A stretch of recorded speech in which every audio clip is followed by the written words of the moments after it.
But first, we're continuing with our series, Operation Earth.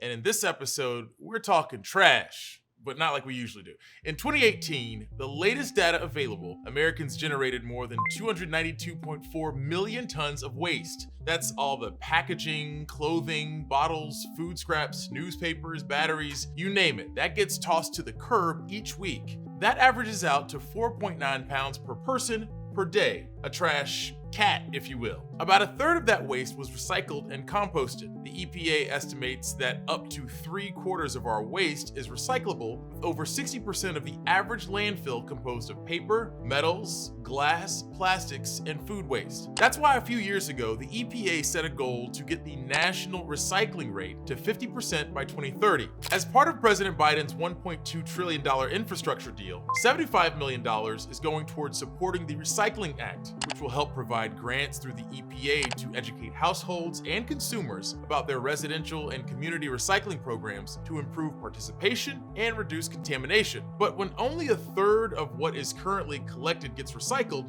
how exactly are they going to hit that 50% mark? And by they, I mean us. And by us, I mean you, me, Tom, the guy behind the camera, businesses, cities, and government entities. Let's open up this proverbial can of worms and then recycle said can. First, let's take a step back and look at how recycling has changed over the years.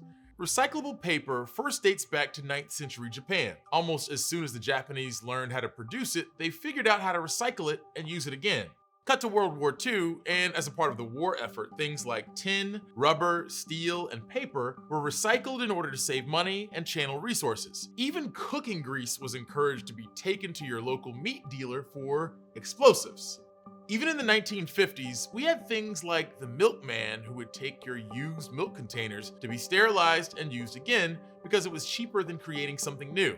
And most plastic was a very durable product, think Tupperware, and was designed for long-lasting use. Up till now, recycling was more about reusing the resources we could get our hands on and less about saving the planet. It was also around this time, 1956, Lloyd Stouffer, editor of Modern Packaging Incorporated, famously declared, "The future of plastics is in the trash can," bringing the idea of single-use plastics to life. Over the course of 7 years, a culture shift happened, led by these manufacturers, which encouraged a disposable mindset that has persisted to this day. Half of the world's plastic was only produced since the year 2000. So we often act like this is this system that's like old and very entrenched, but plastic as a disposable good, which is very different from plastic as a durable good, is super, super new. We are being conditioned to throw things out. We are being conditioned to treat things as disposable, in part because there's such a barrier. Like, what is your alternative? If you want takeout, what are you going to do? The rise of single-use plastics has basically been the logjam in how we process waste. But who's at fault here? If we zoom out a bit, we can see that only 3% of waste is generated by consumers, while the remaining 97% is industrial and manufacturing. Definitely in the past, a lot of the blame has been sort of essentially shifted onto the consumer. I very much disagree with that. I think it's definitely an all-round view and problem. Recycling companies will probably say that it's the manufacturer's fault for not making the products that they can recycle. The manufacturers will say it's the recycler's fault because they can't recycle the products they're making.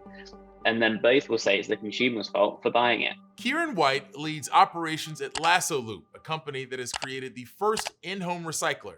To understand how their appliance works, let's first take a look at how our current recycling system works. Take this plastic bottle. You finish the rest of your water and put it in that bright blue bin. It is now taken to what's known as a material recovery facility, or MRF, where it is separated, cleaned, sterilized, and pelletized. Now your bottle looks like this. This is what is ultimately sold back to manufacturers to make another plastic bottle.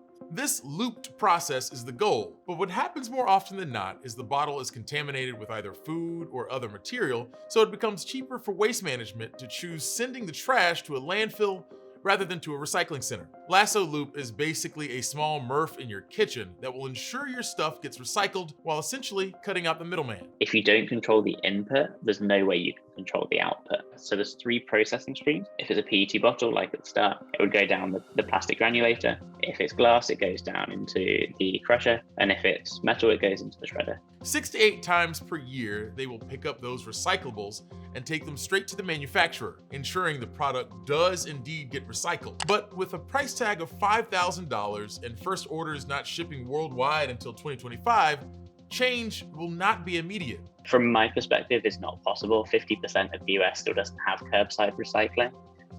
So to get the US average to 50% is a pretty daunting task when half of the population can't even have to drive somewhere to recycle, and some have to drive sort of 2-3 hours. I think there needs to be new infrastructure to achieve that, away from the current system. If that's Lasso, great. If not, I think there's so much more innovation around recycling that can be done away from the traditional streams. Most metals and glass can be recycled nearly indefinitely. Plastic, however, cannot. Depending on the type of plastic, PET bottles versus clamshells, a typical plastic container can be recycled between 3 to 10 times before eventually ending up in a landfill or being incinerated. That's because every time a plastic bottle is recycled, it loses some of its chemical composition, and new virgin material needs to be added to fill in the chemical gaps. Usually when we recycle plastic products, they end up what's known as downcycling. So they don't end up back as a plastic bottle or as a piece of cling wrap.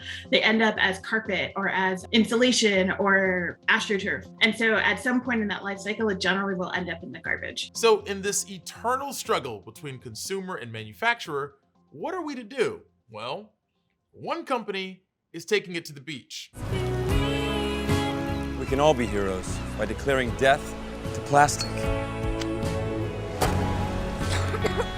And it burns when I breathe. It's refreshing to do good, so please, keep our oceans beautiful.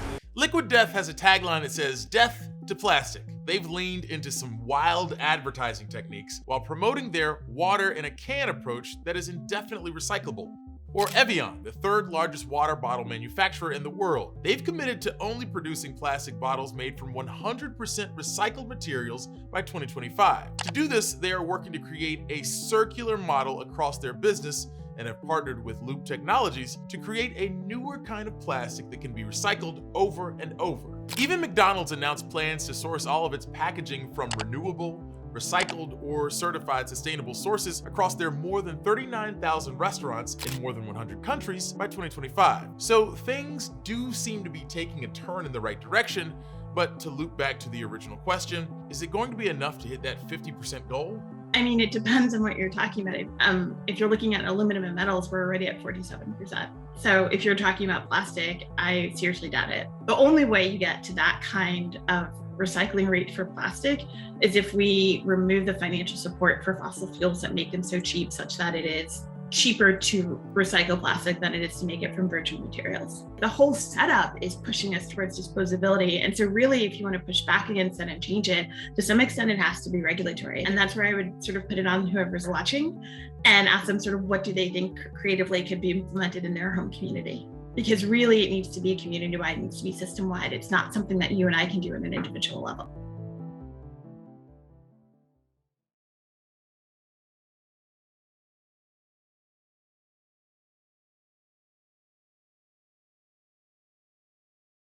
Here to talk more about that initiative called Beyond 34 is Peter Faddul, manager of the Sustainability and Circular Economy Program at the U.S. Chamber of Commerce Foundation. Peter, thank you so much for joining us.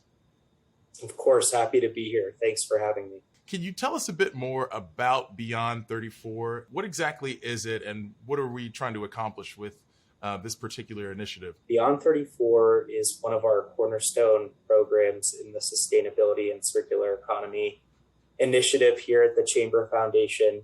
We drop into different cities and regions across the United States. We help analyze their current waste management practices and waste stream as it stands today. From there, we help design what we call interventions or projects to divert that waste, recycle it, incorporate it in other ways in the circular economy. In order to hit a 50% recycling rate by 2030, what needs to happen to the overall system and specifically materials recovery facilities or MRFs?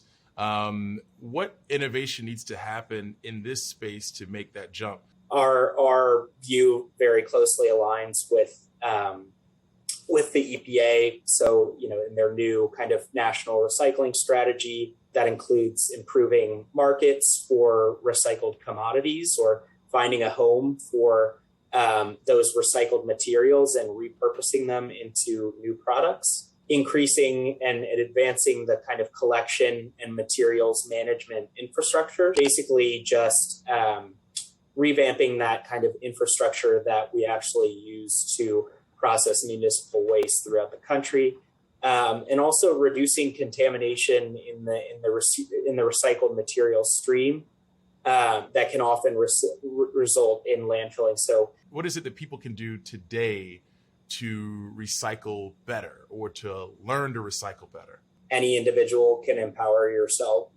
themselves with education on your own recycling system. So it's really as simple as looking up recycling in my area or X area, looking up the kind of waste management protocols, which are all publicly available wherever you live, and really just absorbing what's recyclable and perhaps more importantly, what's not recyclable in your system, and following those guidelines strictly. You'd be amazed what reducing contamination in your own household waste, how that can affect the whole system and provide cleaner loads of recycled materials. And sometimes there are smaller scale waste collection sites for specialty waste like electronic waste and things like that. So you don't have to stop just at your local MRF or your curbside collection program. There are also several outlets throughout the country for kind of specialty waste items like that. And then thirdly, I would say you should engage with your city's office for waste management or sustainability or public works. These folks live and breathe this stuff every day. They want to improve recycling in their community as much as you do. It's a lot of free game for our audience here in Recycling Better. Peter Faddul is the manager of the Sustainability and Circular Economy Program at the U.S. Chamber of Commerce Foundation. Peter, thanks so much for your time, man. Absolutely. Thank you, Christian.